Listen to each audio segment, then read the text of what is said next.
বৈষম্যবিরোধী ছাত্র আন্দোলনের এই উত্তাল তুর্যধ্বনি বাংলাদেশে শুরু না হতো তাহলে জিএম কাদের আর শেখ হাসিনা হয়তো 41 সাল পর্যন্তই ক্ষমতা থাকতো।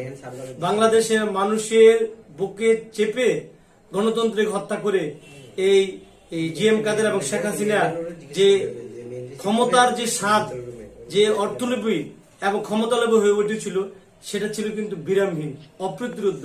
আজকে এই 24 জুলাইয়ের বৈষম্যবিরোধী ছাত্র হত্যার মধ্যে দিয়ে কিন্তু স্বৈরাচার সরকার ভারতে পালিয়ে যেতে বাধ্য হয়েছে।